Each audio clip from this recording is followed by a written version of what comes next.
Good evening everyone, कैसे हो बच्चों। चलो तो आज हम रिवीजन की सीरीज़ में एक नया जो टॉपिक यानी एक नया चैप्टर स्टार्ट कर रहे हैं, जो बच्चे छोड़ भी देते हैं और उनको समझ में नहीं आता तो उससे उनके क्वेश्चंस बनते भी नहीं हैं।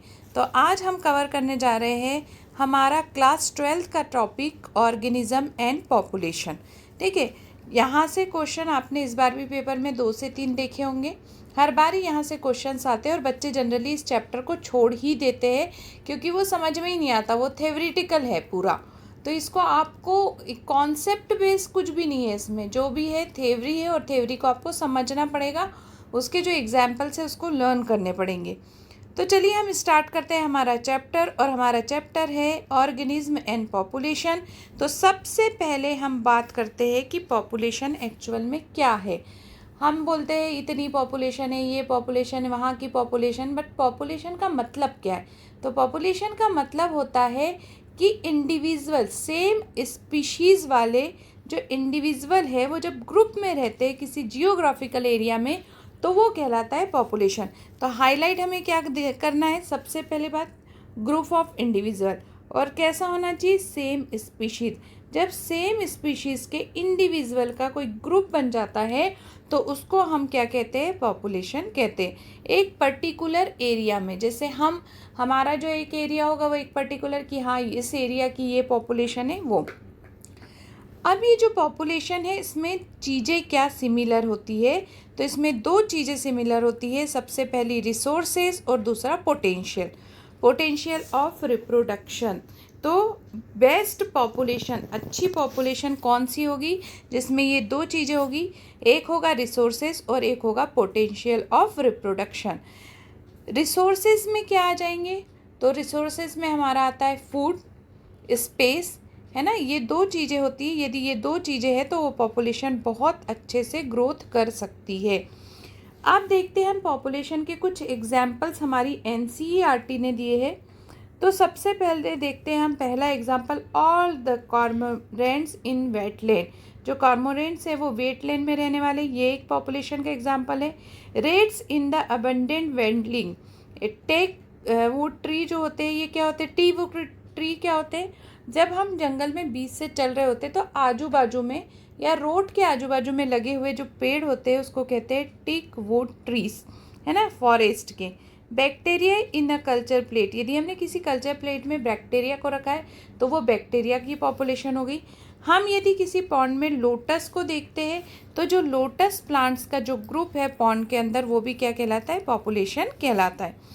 जो पॉपुलेशन इकोलॉजी है ये इम्पॉर्टेंट क्यों है, तो the important area of ecology is ecological population, यानी जेनेटिक और इवोल्यूशन के लिए। अब हम डिस्कस करने जा रहे हैं कि पॉपुलेशन के एट्रीब्यूट्स क्या होते हैं। तो पॉपुलेशन के 3 एट्रीब्यूट्स हैं, मेन 3 एट्रीब्यूट्स होते हैं। एक होती है बर्थ रेट, दूसरा जो होता है जैसे बर्थ रेट में हमें पता करना है कि इस पॉपुलेशन की बर्थ रेट कैसी कितनी है। तो हम क्या करेंगे, सबसे पहली बात कि हमारे पास पॉन्ड में कितने लोटस थे, 20 लोटस। अब इस 20 लोटस में नए 8 आ गए, 8 प्लांट और ऐड हो गए, तो हमारे पास टोटल नंबर कितना हो गया, तो करेंट पॉपुलेशन हमारी हो गई 28।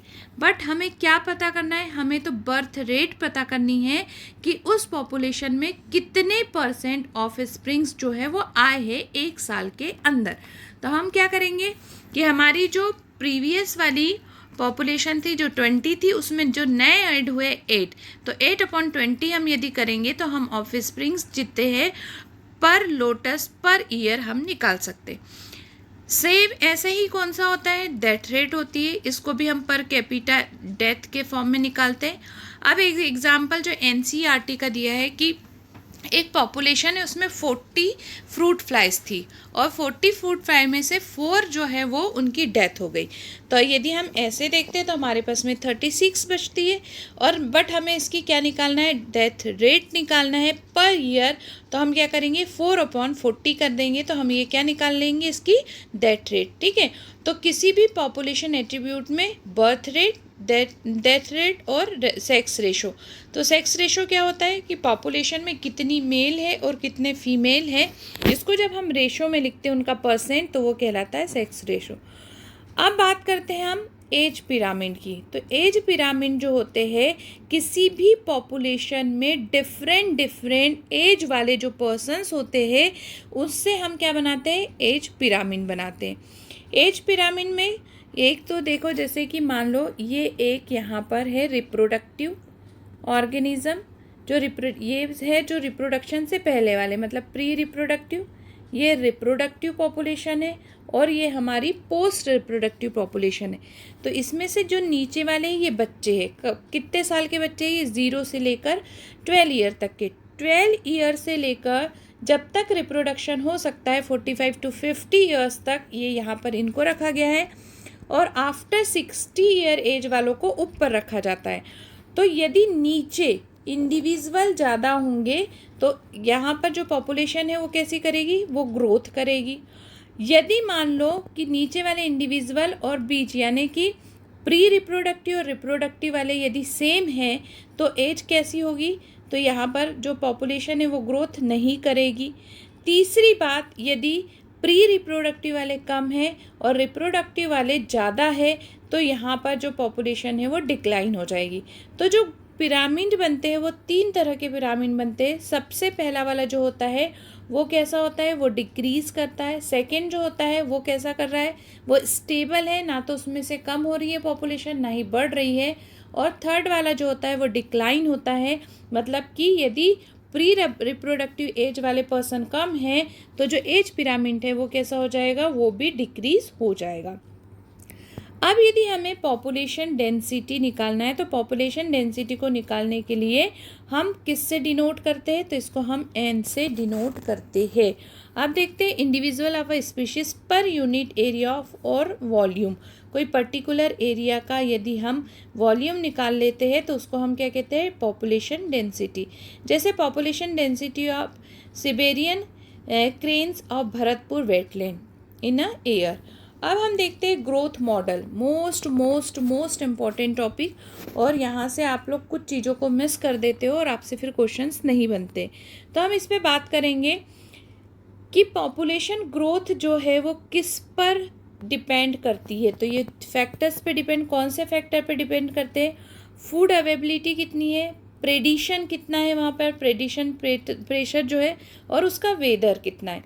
तो ये वाली अंडरलाइन कर लो सबसे पहली बात कि पॉपुलेशन ग्रोथ किस पे डिपेंड करेगी, तो फूड अवेबिलिटी पे, प्रेडिटर्स पे, प्रेडिटर प्रेशर जो होगा उस पे, और वेदर पे। अब हम देखते हैं change in population density given some idea about the population whether it is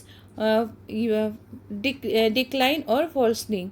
अब हम इसमें ये देख रहे हैं कि इसके बेसिक क्या है, पॉपुलेशन जो ग्रोथ होती है उसके बेसिस क्या होते हैं। तो अभी हमने देखा इसके बेसिस, तो इसके मेन बेसिस जो होते हैं, नेटेलिटी मतलब बर्थ रेट, मॉर्टेलिटी मतलब डेथ रेट, इमीमाइग्रेशन का मतलब होता है किसी नए इंडिविजुअल का किसी पॉपुलेशन के अंदर आ जाना, और इमाइग्रेशन का मतलब होता है कि किसी पॉपुलेशन से किसी इंडिविजुअल का किसी रीज़न से चले जाना।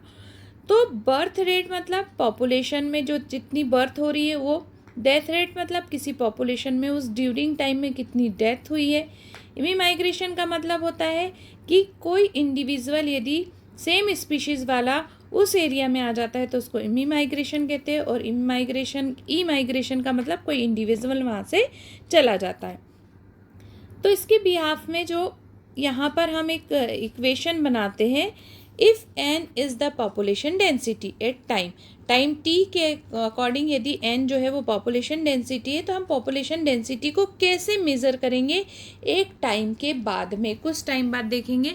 तो जब कुछ स्टार्टिंग से लेकर एंड तक जो पॉपुलेशन होती है उसको हम डिनोट करते हैं NT+1, और इसके इक्वल टू क्या होता है, तो NT+B+I, B मतलब बर्थ रेट, I मतलब इमाइग्रेशन, और D+E मतलब डेथ रेट और इमीमाइग्रेशन।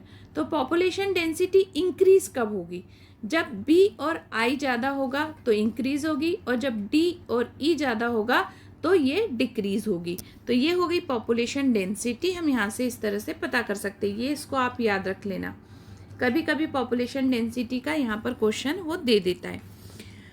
Under normal condition birth and death rate are important factor influencing population density. Other two factor have important only under special condition. कौन सा? Immigration और इमीमाइग्रेशन केवल special condition में ही यहाँ पर इफ़ेक्ट करता है पॉपुलेशन डेंसिटी पर। बाकी जो मेन वो तो है बर्थ रेट और डेथ रेट। अब पढ़ते हैं हम ग्रोथ मॉडल। ग्रोथ मॉडल पे से भी क्वेश्चन आता है, तो हमें दो ग्रोथ मॉडल पढ़ने हैं, एक है एक्सपोनेंशियल वाला और एक है लॉजिस्टिक। तो सबसे पहले हम बात करते हैं एक्सपोनेंशियल ग्रोथ पर। तो इसके लिए जो रिसोर्सेज है वो हमें क्या चाहिए? फूड और स्पेस होना चाहिए। यदि फूड और स्पेस है तो पॉपुलेशन ग्रोथ करेगी, अदरवाइज नहीं करेगी। एक चीज़ याद रख लो कि जब भी हम एक्सपोनेंशियल ग्रोथ की बात करते हैं तो रिसोर्सेज कैसे होने चाहिए या कैसे होते हैं? तो अनलिमिटेड रिसोर्सेज होते हैं। अब एक चीज़ सोचो कि यदि तुम्हारे पास खाने के लिए अच्छा है, रहने के लिए अच्छी जगह है, तो आपका ग्रोथ जो है वो अपने आप होगी। ग्रोथ को हम रोक नहीं सकते, ठीक है। तो यहाँ पर भी अनलिमिटेड रिसोर्सेज है, इसलिए यहाँ पर जो ग्रोथ की पोटेंशियल है वो कैसी है? बहुत ज़्यादा है। पॉपुलेशन ग्रोथ की जो पोटेंशियल है वो ज़्यादा होगी। अब हम एक्सपोनेंशियल जियोमेट्रिक फिजन को कैसे हम शो करते हैं? तो if population size is n, birth rate b, death rate d, तो हम यहाँ पर इसका जो फॉर्मूला है वो क्या लिख सकते हैं? तो dn/dt। क्या लिख सकते हैं हम? dn/dt is equal to b minus d into n. और n जो है यहाँ पर क्या होता है? ये होता है इंट्रेंसिक रेट ऑफ इंक्रीज। इसको याद रख लेना। कई बार वो तुमसे ये फॉर्मूला ना पूछकर ये पूछ लेगा कि इसमें से ये जो फॉर्मूला है उसमें से आर क्या है। तो आर आपको याद रखना है intrinsic rate of natural increase. जो नेचर में अपने आप से जो इंक्रीज हो रहा है उसकी जो रेट होती है वो क्या कहलाती है? आर। अब हम इसका फॉर्मूला क्या ऐसे लिख सकते हैं? dn/dt is equal to rn। तो बिल्कुल लिख सकते हैं। तो ये दोनों को इक्वेशंस को आपको याद रखनी है। अब जो आर की वैल्यू होती है वो अलग अलग जगह पर अलग अलग होगी। जैसा एरिया होगा, जैसा एटमॉस्फेयर होगा, उसके अकॉर्डिंग आर की वैल्यू होगी। तो कुछ हमारी एनसीईआरटी में आर की वैल्यू के एग्जांपल्स दिए हैं। जैसे r value of Norway rat, उसकी कितनी है? 0.015।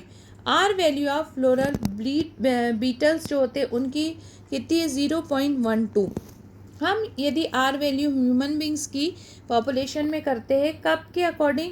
1981 के अकॉर्डिंग। तो हमारी जो यानी आर रेट यानी intrinsic rate of natural increase कितना था? 0.025 था।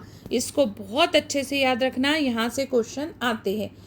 जब हम इंटीग्रल फार्मूला बनाते हैं एक्सपोनेंशियल ग्रोथ का तो उसकी इक्वेशन क्या होगी? तो उसकी इक्वेशन होती है NT is equal to N0 यहाँ पर NT क्या है? तो NT जो है वो पॉपुलेशन डेंसिटी है आफ्टर T टाइम।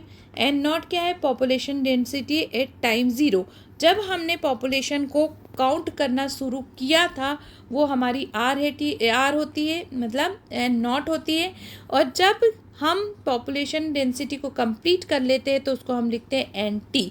और R आपको पता है क्या है? Intrinsic rate of natural increase.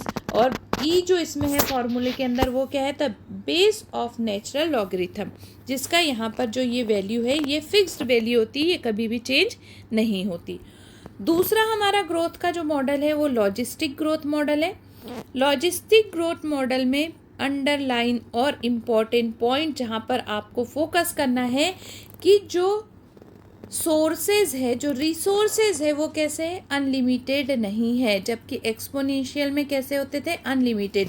और यहाँ पर जो है वो रिसोर्सेज कैसे है? लिमिटेड। अब आपसे क्वेश्चन पूछ सकता है कि एक्सपोनेंशियल ग्रोथ में जो सोर्सेज है वो कैसे होते हैं? तो हम बताएंगे अनलिमिटेड होते हैं। यदि उसने हमने लॉजिस्टिक के बारे में पूछा तो लॉजिस्टिक में हम बताएंगे कि जो लॉजिस्टिक ग्रोथ होती है उसमें रिसोर्सेज जो होते हैं वो लिमिटेड होते हैं। एक लिमिट के बाद में यहाँ पर ग्रोथ होना बंद हो जाती है। और कौन सी कंडीशन आ जाती है? तो यहाँ स्टेबल कंडीशन आ जाती है। उसके बाद में ग्रोथ नहीं होगी क्योंकि रिसोर्सेज हमारे पास कम है। अब यहाँ पर रिसोर्सेज में हमें क्या? इनफ रिसोर्सेज कैसे होने चाहिए? Support a maximum possible number beyond which of the further growth is possible, it is called carrying capacity. भाई रिसोर्सेज होंगे तो पॉपुलेशन इंक्रीज होगी और इसी को रिसोर्सेज के अकॉर्डिंग जब पॉपुलेशन इंक्रीज होती है तो इसको हम क्या कहते हैं, कैरिंग कैपेसिटी, और जिसको हम किस से डिनोट करते हैं, तो हम उसे के से डिनोट करते हैं। Population with limited resources show initial lag phase, log यानी दूसरी जो होती है एस्लेरेशन फेज, और तीसरी जो होती है एसिम्पोर्ट होती है। ये ध्यान रखना बहुत ज़रूरी है।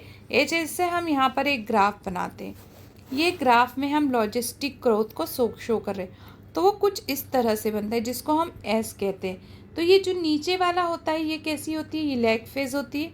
बीच वाला जो होता है एक्सक्लेरेशन होता है, और जो ये थर्ड वाला होता है ये एसिम्पोर्ट होता है, यानी यहाँ पर जो ग्रोथ है रुक रुक के होगी। एक्सक्लेरेशन वाले में ग्रोथ बहुत फास्ट होगी, और एसिम्पोर्ट वाले में जो ग्रोथ है वो स्टेबल हो जाएगी, इसके बाद ग्रोथ करना वो बंद कर देंगे। अब जो ग्रोथ होती है उसमें इसकी इक्वेशन क्या है, तो इक्वेशन होती है dN/dt is equal to RN K minus N/K। N क्या है, तो पॉपुलेशन डेंसिटी है। R क्या है, intrinsic rate of natural increase. ये सारा याद होना चाहिए आपको, क्योंकि कभी कभी वो इक्वेशन ने देकर यहाँ से क्वेश्चन पूछ सकता है। वो आपको इक्वेशन दे देगा और बोलेगा कि इसमें से R क्या है, तो आप क्या बताओगे, intrinsic rate of natural increase. K क्या है, तो के क्या है, carrying capacity since resources of growth for most animal population are limited, है ना, लिमिटेड होती है। Logistic growth model is more realistic. अब फिर यहाँ से एक स्टेटमेंट बेस्ड और असर्शन रीजन वाला क्वेश्चन बनता है कि लॉजिस्टिक में, और हमने पहले एक्सपोनेंशियल देखे थे, तो दोनों में से जो रियल है वो कौन सी होती है, तो मोर रियलिस्टिक जो होती है वो हमारी कौन सी होती है, लॉजिस्टिक होती है। क्योंकि एक्सपोनेंशियल ग्रोथ पॉपुलेशन में चल ही नहीं सकती, क्योंकि अनलिमिटेड रिसोर्सेज कहीं भी नहीं है। एक टाइम के बाद में रिसोर्सेज का ख़त्म होना तो बिल्कुल तय है। यहाँ पर जो ग्राफ दिख रहा है आपको, ये वाला जो ग्राफ है इसको कहते हैं जे शेप्ड। और जे शेप्ड किस में बनता है, तो एक्सपोनेंशियल में बनता है। उसके बाद में ये वाला जो ग्राफ आपको दिखाई दे रहा है, ये वाला हमारा जो होता है वो कौन सा है, वो लॉजिस्टिक ग्रोथ होता है। तो लॉजिस्टिक वाला एस शेप का होता है, और जबकि जो एक्सपोनेंशियल वाला होता है वो कर्व कैसा बनता है, जे शेप का। तो ये भी आपको याद रखना है। अब हम बात करते हैं पॉपुलेशन इंटरेक्शन। पॉपुलेशन इंटरेक्शन का मतलब ये होता है कि दो स्पीशीज़ के बीच में जो इंटर स्पेसिफिक इंटरेक्शन होता है, यानी दो स्पीशीज़ बायोलॉजिकली अपने आपस में बातें कर रही है, अपने रिसोर्सेज को कुछ शेयर कर रहे हैं, कुछ के लिए कंपटीशन कर रहे हैं, तो ये हमारा कहलाता है पॉपुलेशन इंटरेक्शन। पॉपुलेशन इंटरेक्शन में हमें क्या क्या पढ़ना है, तो स्पीशीज़ तो हमेशा इसमें दो ही होगी, है ना। अब यहाँ पर प्लस और माइनस के साइन लगे, तो प्लस का मतलब होता है कि बेनिफिट हो रहा है, और माइनस का मतलब होता है कि लॉस हो रहा है, और ज़ीरो का मतलब होता है ना तो बेनिफिट हो रहा है और ना ही लॉस हो रहा है। तो सबसे पहले इस इंटरेक्शन में हमें पढ़ना है म्यूसिलिज्म, कॉम्पिटिशन, प्रेडिशन, पैरासिटिज्म, कॉमेंसिलिज्म और अमेंसिलिज्म। ये तीनों को हमें पढ़ना है विथ एग्जाम्पल, जिसको आपको याद करना पड़ेगा क्योंकि यहाँ से क्वेश्चंस आते हैं। सबसे पहला इंटरेक्शन की बात हम करते हैं तो वो हम करते हैं प्रेडिटर यानी प्रेडिशन। अब मुझे ये बताओ कि जो प्रेडिशन है उसमें दो स्पीशीज़ कौन सी होगी, तो जो पहली वाली जो स्पीशीज़ होगी वो होगी प्रेडिटर, क्या होगा, प्रेडिटर होगा, और जो दूसरा होगा वो क्या होगा, प्रे। तो प्रेडिटर जो है वो किसको खाएगा, प्रे को खाएगा। तो इसमें से बेनिफिट किसको हो रहा है, तो जो प्रेडिटर है वो प्लस होगा और जो प्रे होगा वो माइनस होगा, क्योंकि प्रेडिटर जो है उसको बेनिफिट हो रहा है जबकि प्रे जो है उसको लॉस हो रहा है। अब ये जो प्रे और प्रेडिटर का आपस में जो रिलेशनशिप होता है उसमें देखो क्या होता है, इम्पॉर्टेंट ऑफ प्रेडिशन। हमेशा ये बात नहीं सोचनी चाहिए कि जो प्रेडिशन है वो हमेशा लॉस ही करवाता है, इसके कुछ बेनिफिट्स भी है जो हम अभी देखने वाले हैं। When certain exotic species are introduced into a geographical area, they spread fast due to the absence in natural predator। देखो क्या होगा, एक ये एरिया है, मान लो कि एक एरिया है, ठीक है, इस एरिया में हमने बहुत सारी कोई स्पीशीज़ को एग्जॉटिक स्पीसीज जो है उसको यहाँ पर लाकर इंट्रोड्यूस करा दिया। ठीक है, अब यहाँ पर हमें क्या नहीं मिल रहा, यहाँ पर प्रेडिटर, उस नेचर में क्या है, प्रेडिटर तो है लेकिन प्रे नहीं है। अब प्रेडिटर नहीं होंगे और प्रे होंगे तो एब्सेंस इट्स नेचुरल प्रेडिशन, तो क्या हो जाएगा, यहाँ पर जो है स्प्रेड हो जाएगी प्रे की पॉपुलेशन, क्योंकि यहाँ पर प्रेडिटर एब्सेंट है। एक एग्जाम्पल से हम पढ़ेंगे यहाँ पर, जैसे प्रिकली पियर cactus introduce into Australia. Australia में कौन से प्रिकली पियर कैक्टस को इंट्रोड्यूस करा दिया गया था, है ना। इसके बाद ये क्या हो गया, बहुत तेज़ी से स्प्रीडिंग हो गई इनकी, और इनको कंट्रोल करने के लिए वहाँ पर जो कैक्टस फीडिंग प्रेडिटर्स थे वो प्रेजेंट नहीं थे, तो बाद में लाकर इसको इंट्रोड्यूस कराया जो मौत था। ठीक है, मतलब ये कहना कर चाह रहा है, ये समझाना चाह रहा है कि प्रे और प्रेडिटर दोनों का होना बहुत ज़रूरी। यदि प्रे है और प्रेडिटर नहीं है तो प्रे का जो नंबर है वो इंक्रीज हो जाएगा, क्योंकि उनको खाने वाला तो कोई है ही नहीं, है ना। तो ये इसका एग्जाम्पल है।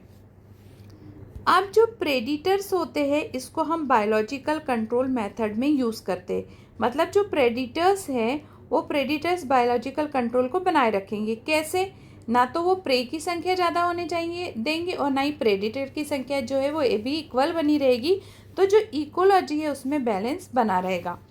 Predators maintain species diversity in a community by reducing competition among prey species. Example देखते हैं, द प्रेडिटर स्टारफिश, है ना।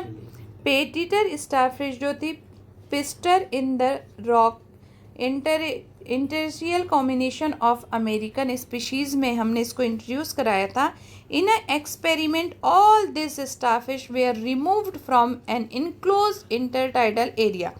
मान लो कि ये जो फिश है इसको हम यहाँ से हटा दें, है ना, और हटा देने से क्या होगा, तो यहाँ की जो दूसरी स्पीशीज़ थी 10 वर्टिब्रल स्पीशीज़ जो थी ईयर due to interspecific competition की वजह से ख़त्म हो गई।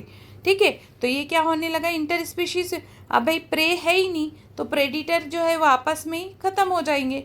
इसके बाद में जो प्रे है उस प्रे में जो ने के क्या, जो डिफेंस मैकेनिज़्म, यानी अपने आप को बचाने के लिए उसने क्या किया, कुछ चेंजेस कर लिए। जैसे कुछ जो एनिमल्स होते हैं वो क्या करते हैं, क्रिप्टिंग कलराइजेशन कर लेते हैं, बॉडी में अपना कलर चेंज कर देते हैं, जैसे इंसेक्ट और फ्रॉग की बात करते हैं।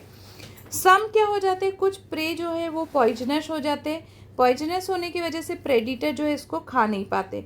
जैसे हम मोनार्च बटरफ्लाई की बात करते हैं तो monarch butterfly is highly distasteful to its predator birds. ठीक है, it is due to special chemical is in its body. इनके बॉडी में क्या है, एक स्पेशल जो केमिकल होता है जिसकी वजह से इनको प्रेडिटर खा नहीं पाते, तो प्रे की यहाँ पर जो पॉपुलेशन है वो बच गई।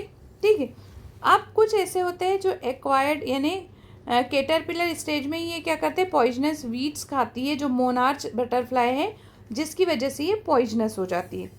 आपने देखा होगा कि कुछ प्लांट स्पीशीज़ है जिनने अपने अंदर थॉर्न्स बना लिए, जैसे अकेशिया और कैक्टस।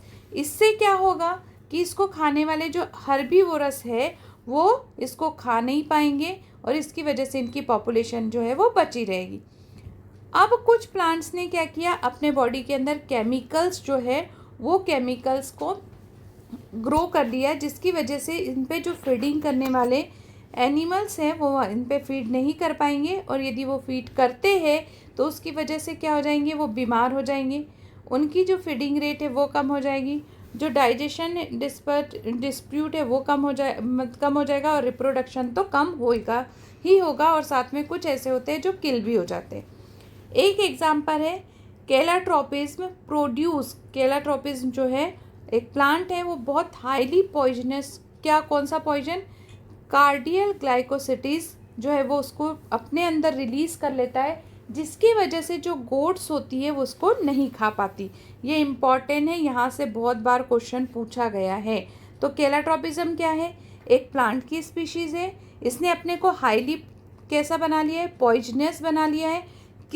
किस केमिकल की वजह से ये पॉइजनस होता है, तो कार्डियक ग्लाइकोसिटीज़, है ना। और इसको खाने के बाद में ये जो गोट है ये बीमार हो जाएगी या तो फिर मर जाएगी, इसलिए ये इसको अवॉइड कर देती है खाना। इसके अलावा जो प्लांट्स होते हैं इसमें कैफीन होता है, क्विनीन होता है, ओपियम होता है, ये सारे केमिकल्स भी होते हैं जिसकी वजह से जो बहुत सारे हर्बीवोरस प्लांट हैं इनको नहीं खा पाते, तो प्रे की स्पीशीज़ जो है वो सेफ रह जाती है। तो ये हमने जो देखा वो किसके बारे में था, हमारे प्रेडिटर्स के बारे में थे, जिसमें प्रेडिटर जो होते हैं उसको लॉस होता है और प्रेडिटर जो होता है उसको बेनिफिट होता है और जो प्रे होता है उसको लॉस होता है। अब हम बात करते हैं कंपटीशन की। तो कंपटीशन भी दो स्पीशीज़ के बीच में होगा। मान लो एक स्पीशीज़ ए है और दूसरी स्पीशीज़ बी है, तो इनमें दोनों को लॉस होगा, किसी को भी बेनिफिट नहीं होगा। तो याद रखना कि जो कंपटीशन है उसमें दोनों को लॉस होता है, दोनों स्पीशीज़ जो है वो हमेशा लॉस में जाती है।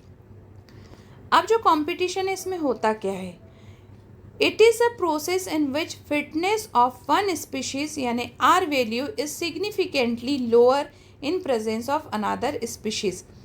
भाई कौन इसमें जीतेगा कंपटीशन में, जब हम अपने इसमें दूसरे फील्ड में भी कंपटीशन करते हैं तो वही व्यक्ति या वही पर्सन कंपटीशन को जीतता है जिसकी कैपेसिटी ज़्यादा है, जिसकी आर वैल्यू यानी intrinsic rate of nature increase जो है वो ज़्यादा है, वो ही यहाँ पर स्पीशीज़ जो है वो जिंदा रहेगी और जो जिसकी कम है वो मर जाएगी। अब इसके लिए क्या है, तो इसमें inter specific competition is a potential force of organic evolution. ठीक है, अब जो है कंपटीशन हो क्यों रहा है और किस चीज़ के बीच में हो रहा है, तो जो दो क्लोजली रिलेटेड स्पीशीज़ होती है वो कॉम्पिटिट करती है लिमिटेड रिसोर्सेज। और रिसोर्सेज मैंने अभी पहले भी बताया था कि रिसोर्सेज दो ही चीज़ है, एक तो खाना और दूसरा रहने की जगह। ये दो रिसोर्सेज के लिए हम लोग आपस में क्या कर रहे हैं, कंपटीशन कर रहे हैं।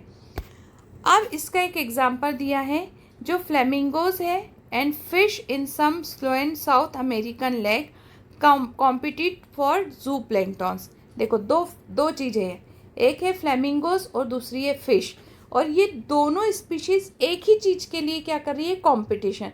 कौन से, जू प्लैंक्टन्स के लिए।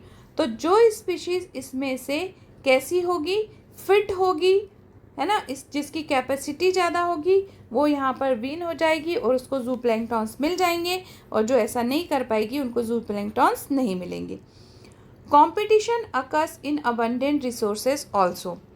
इन interference competition, the feeding efficiency of one species is reduced due to the interfering and inhibitory presence of other species even if resources are abundant। भाई देखो, ये एक एरिया है, इसमें रखे हुए हैं बहुत सारे रिसोर्सेज। अब इसमें है दो स्पीशीज़, एक है स्पीशीज़ ए और एक है स्पीशीज़ बी, है ना। तो अब हो क्या रहा है कि ये दोनों स्पीशीज़ जो है आपस में लड़ रही है सेम रिसोर्सेज के लिए। तो जिसकी फीडिंग एफिशिएंसी ज़्यादा होगी वो इस रिसोर्सेज का यूज़ कर लेगी और फिर अपनी पॉपुलेशन को ग्रोथ कर देगी, और जिसकी जो कैपेसिटी या फीडिंग एफिशिएंसी वो कम है तो वो यहाँ पर ग्रोथ नहीं कर पाएगी। ठीक है, एविडेंस फॉर कंपटीशन। अब यहाँ पर एबिंगडन टॉर्टल है ना, एबिंगडन टर्टल है वो कहाँ पर, गैलापेगस आइसलैंड पर है। ये एक्सटिंक्ट हो गए। क्यों एक्सटिंक्ट हो गए, क्योंकि यहाँ पर किसको ले जाकर रख दिया गया था, गोट्स को। अब जो गोट थी इनकी जो फीडिंग एफिशिएंसी थी वो गैलापेगस आइसलैंड के जो टर्टल थे उनसे ज़्यादा थी, तो जो टर्टल है वो यहाँ पर एक्सटिंक्ट हो गए, ख़त्म हो गए, क्योंकि गोट ने जितना भी रिसोर्सेज था वो यूज़ कर लिया। ये एग्जाम्पल भी आपको याद रखना है, यहाँ से भी क्वेश्चन आता है। Competitive release. अब भाई हमें क्या करना है, हमेशा तो कंपटीशन करते ही नहीं रहना है। यदि हम हमेशा कंपटीशन करते रहेंगे तो फिर क्या होगा कि एक समय के बाद में स्पीशीज़, एक ही स्पीशीज़ सर्वाइव कर पाएगी जो जिसकी कैपेसिटी ज़्यादा है। It is the expansion of distribution range of species when the competing species is removed. एक एक्सपेरिमेंट किया गया था कि भाई एक एरिया है ये वाला, इस एरिया में दो स्पीशीज़ है, एक स्पीशीज़ ए है और एक स्पीशीज़ बी है, तो इसमें से एक स्पीशीज़ को हटा दो, और जैसे ही हम इसको हटा देंगे तो देखते क्या चेंज होगा, है ना। तो इन्होंने क्या किया कि on the rocky sea coast पर जो स्कॉटलैंड में है, यहाँ पर 2 स्पीशीज़ थी। किसकी? एक तो ब्रैंकले स्पीशीज़ थी, है ना, बेलेनस, और दूसरी जो थी वो कैथामोल्स की थी, जो स्मॉलर थी। इसमें से सुपीरियर कौन सी थी? तो जो ब्रैंकले स्पीशीज़ थी वो सुपीरियर थी। जो ब्लैंकेस स्पीशीज़ थी वो डोमिनेंट होने की वजह से यहाँ पर कौन एक्सक्लूड हो गए? जो कैथामोल्स थे वो यहाँ पर क्या हो गए? ये एक्सटिंक्ट हो गए, क्योंकि जो सुपीरियर स्पीशीज़ थी वो उसने क्या किया? इनके जो रिसोर्सेज थे उसका भी यूज़ कर लिया, है ना। अब एक गॉस का जो है एक्सपेरिमेंट था, उन्होंने किया था कंपटीशन के लिए। तो उन्होंने क्या किया था? उन्होंने जो 2 क्लोजली रिलेटेड जो स्पीशीज़ थी वो कॉम्पिटिट करती है किसके लिए? सेम रिसोर्सेज के लिए। ये बात हमें पहले पता है। और को एग्जिस्ट हो जाती है आइडेंटिफिकेशन एंड कॉम्पिटिटिवली इन, देखो 2 स्पीशीज़ है, ये एक एरिया है, इस स्पीशीज़ में 2, इस एरिया में 2 स्पीशीज़ है, एक है ए और एक है बी। ए वाली कैसी है? इन्फीरियर है, और बी वाली कैसी है? सुपीरियर है। तो अब मुझे बताओ कि इसमें से कौन जो है यहाँ पर सर्वाइव करेगी और कौन जो है वो यहाँ पर जिनका अस्तित्व ही ख़त्म हो जाएगा। तो सबसे पहली बात, आप इसको क्या कमेंट में मुझे लिख कर बताना। तो इन्फीरियर और सुपीरियर, तो जो इस एरिया की जो इन्फीरियर स्पीशीज़ है वो तो जिंदा रहेगी क्योंकि उनमें कैपेसिटी ज़्यादा है, और जो सुपीरियर स्पीशीज़ है वो एक्सटिंक्ट हो जाएगी। ये किसने दिया था? गॉस ने दिया था, और उन्होंने इसके ऊपर एक्सपेरिमेंट भी किया था।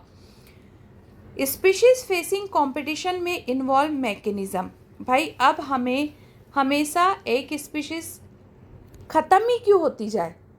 क्योंकि एक सुपीरियर, हमने अभी बताया कि इन्फीरियर और सुपीरियर है।